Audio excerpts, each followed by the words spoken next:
I'm Jason Parrish, Public Information Officer for Butte-Silver Bow, and this is Hike Through History. Hike Through History is brought to you by Parks and Recreation, the Butte Archives, the Health Department, and the Superfund Division. Join us weekly as we take a literal hike through Butte's history, from the BA&P Trail to Thompson Park. Each hike will be led by local, knowledgeable guides who will share trail information and compelling history. Today's hike is on the Butte-Anaconda Pacific Trail. We will be hiking from the Mountain Con Mine to the Granite Mountain Memorial. Welcome to Hike Through History. Hi, my name's Aubrey Japp, and I'm the Assistant Director at the Butte Archives. Today I'm going to talk to you about the Granite Mountain disaster of 1917. Here we stand at the Mountain Con head frame. It's a head frame clad with corrugated metal, had an ore chute, 3 idler towers, and a hoist building. It's painted with the iconic Mile High, Mile Deep slogan, which refers to the elevation of Butte and the depth of the mine shaft itself.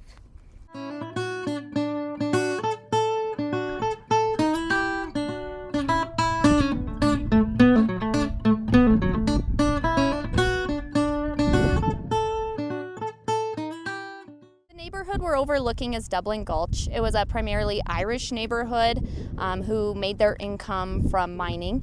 It's situated right in the Kelly Mine Yard. In the 1950s, this would have been a rumbling neighborhood. Today, it is very quiet, but you would have heard the sounds of the mines. And people have said that, when the mines stopped making noise, there was fear. It either meant a strike or there was an accident. So today when you're sitting here, think of that silence and how loud it would have been in the mid-1950s.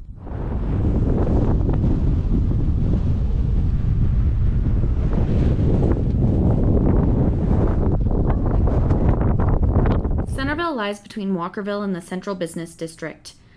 Most homes in this neighborhood were built between 1890 and 1900 during a building boom when demand for skilled miners soared, attracting thousands of miners to Butte. During this time, Marcus Daly was hiring Irishmen, and many of them settled amongst the Cornish in Centreville, which was a close walk to the Mountain Con Mine as well as the Bell Diamond Mine. The homes in this neighborhood reflect the workers in the area. Workers' cottages for miners who sought housing close to their work, and it includes tightly clustered wooden homes built into the steep upper slopes of the Butte Hill. Some of the businesses in Centreville included the Mullen House, Hennessy's Mercantile, Barker's Paint Store, and T.J. Bennett's Grocery. There were boarding houses in Centreville, but really single-family dwellings dominate the neighborhood. Community organizations in Centreville included St. George's Hall, which was a Cornish fraternal organization at the northwest corner of Main and Center Streets, and Hibernia Hall was located just south at 951 North Main Street. Both halls held community events and served as social anchors for the people of Centreville. Today, all that remains of these two buildings, though, is a stone foundation wall of St. George's Hall.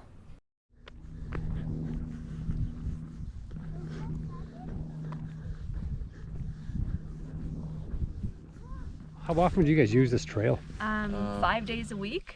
Really? Yeah, sometimes 6. Where do you start? We start down at Wyoming. At the top of Wyoming. Mm-hmm. How long does it take for you to get up to the Granite Mountain? Up and back, less than an hour. I don't know. Well, it depends on how frisky what we're seeing. Right. So sometimes it seems a lot steeper than the other days. So. Do you use it year round? Yes. Yes. Yeah.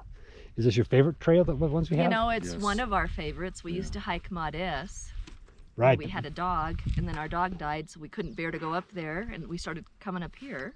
Right. And we've had our bikes up here. It's just a great trail. You're right. Yeah. Just saw deer on the ridge. Oh, did we? Yeah, 3. They were up back there. Yeah, and bluebirds over there. And the meadowlark.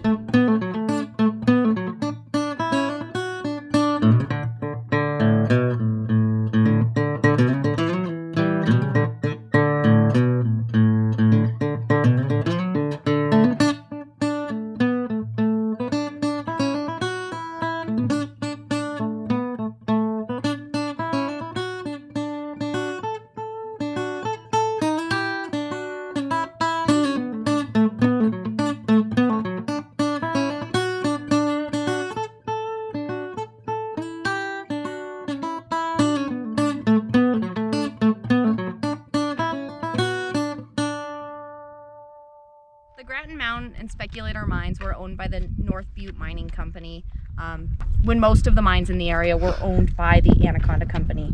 On the morning of June 8th, ironically, the project was to install a sprinkler system in case there was a fire in the mine. The shafts were lined with chemically treated timbers. This prevented rot, but also made them highly flammable. On the morning of June 8th, a crew of 4 men were working to relocate an electrical transformer to a deeper location in the mine, worried that if an electrical fire did break out, its proximity to the surface could result in a disaster. To move the transformer, though, the crews also had to bring in a new and longer cable. These cables were insulated in an oil-soaked cloth and sheathed in a layer of lead. The new cable being installed was 5 inches in diameter and weighed 5 pounds per foot. The cable being lowered that morning would have weighed 3 tons, and it cost around $5,000, which was the equivalent of the year's pay of the 4 miners working to install that cable. So to lower the cable, the crews were lashing the cable onto the existing cable, first at 10-foot intervals and then at 5-foot intervals as the weight increased. As they lowered the cable, they noticed kinks in the bottom 200 feet of the cable. They thought if they undid some of the lashings that it would unwind, much like a telephone cord would if you, it would unwind itself. Instead, the weight of the cable was too much for the lashings above to bear, and the 3-ton cable began to slip and fall down the shaft, destroying everything in its path.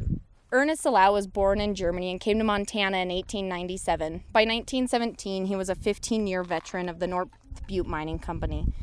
On the evening of June 8th, Salau's job was to descend the Granite Mountain shaft in a cage not blocked by the fallen cable and tie the top of the cable to a hoisting rope and pull it out of the shaft. At that time, they then thought they could assess the damage that the cable made by falling. The fallen cable had severed water supplies at the 3,000 level of the mine, so thankfully those mine crews had been sent home. Accompanying Salau on this was a man named Baldy Collins and 2 shaft men. At this time, it was 11:30 p.m., and they made the half-mile ride down to the damaged cable, which would have taken about 5 minutes. When they arrived at the wreckage, there was no sign of the end of the cable. Salau and Collins crawled out of the cage and ledged in the mine shaft with no support ropes, each going in an opposite direction of one another to try to find the end of the cable. In 1917, the Granite Mountain shaft was the deepest in Butte, and so they were in the dark, only with the light of their carbide lamps, trying to find the end of this cable. In 1917, carbide lanterns were widely used underground, even though electric lamps were available. Miners preferred to use the carbide lamps as the batteries for the electric ones were very heavy. The cable's lead covering had been destroyed, and the flame of Salau's lamp came in contact with the oil cloth below. It burst into flames like gasoline. Collins and Salau tried to stamp out the fire, but quickly realized the flame was spreading along the cable too quickly for them to stop. Other factors contributing to the fast spread of the fire was that the Granite Mountain had a powerful downdraft, which circulated the mine up and through the Speculator, which had an updraft. During good times, this made these 2 mines some of the best ventilated in Butte, but during the disaster, it just fed the fire. The Granite Mountain Mine had 4 electrical signal systems used by the men to communicate from underground to the surface. By midnight, only 15 minutes after the start of the fire, all 4 had been destroyed, leaving no means of communicating with those still underground. Fire broke out at 11:45 p.m., and within 15 minutes, smoke was visible at the Granite Mountain collar. The smoke quickly traveled throughout the mines. 25 minutes after the start of the fire, smoke was already rising from the Speculator. By 1 a.m., gases spread to the Anaconda mines, including the Badger, Diamond, and High Ore. Early on, miners thought smoke was just dust from blasting, but heat quickly followed, so they knew something was wrong. Most of the men who died in the Granite Mountain disaster died of poisonous gas underground. Train rescuers did not arrive at the mines until after dawn, but early rescue attempts were made by men who did not have appropriate breathing apparatus. By the early 20th century, breathing equipment was being used widely by mine rescuers. Butte rescuers used 2 main types of apparatus, which included breathing helmets, and because of these helmets, they were coined helmet men. Manus Dugan was born in Pennsylvania in 1887 and at the age of 12 began working in the coal mines with his father. It's not known exactly when Dugan arrived in Butte, but he can be traced here by 1906, staying at the Brogan boarding house.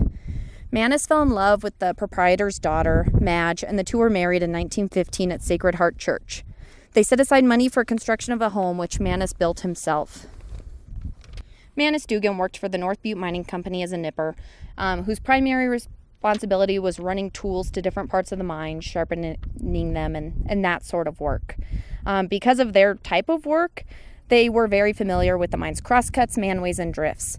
During the fire, Manus ran through the mine, gathering as many men as he could. Around 1 a.m. on June 9th, he had gathered 28 other men, but all of the routes they tried to get out of the mine, they encountered smoke and gas. Dugan made the call to bulkhead themselves into a blind drift nearby, where Dugan thought the air would be still pure. Each man grabbed any items they found, including tools, timber, and canvas pipe used for ventilation. Dugan supervised the construction of a bulkhead. They used the clothing from their backs and dirt and the equipment they found to fill the cracks and keep the gas and smoke out. They left one hole on the side of the bulkhead, plugged with a shirt to allow them to check the air outside. Before climbing in for the final time, a miner penciled in, "Men in here," on the outside of the bulkhead. 22 hours after locking themselves behind the bulkhead, oxygen levels were so low that even their carbide lanterns would not stay lit. At 1 p.m. on Sunday afternoon, 36 hours after locking themselves behind the bulkhead, they decided it was now or never to leave it. Dugan told his fellow men, "Boys, now is the time. We can make it if you muster all the strength you have left." As the men escaped the bulkhead, the air was clear enough to breathe. After crawling a quarter mile to the Speculator's 2400 station, the men pulled the cord to signal the cage. As the men were being pulled to the surface, Dugan was missing from those being rescued. It's not sure. Some people say Dugan wandered off. No one is sure exactly why Dugan did not stay with the parties being raised out of the mine. Where we stand today is the site of the Granite Mountain Mine Memorial. In 1991, Jerry Walter was researching the Granite Mountain disaster and learned that in June of 1917, City Council agreed to make a monument for the men who lost their lives during the disaster. In 1996, this monument was finally built, and it's largely because of the work of Jerry Walter and those who worked with her that we have this today.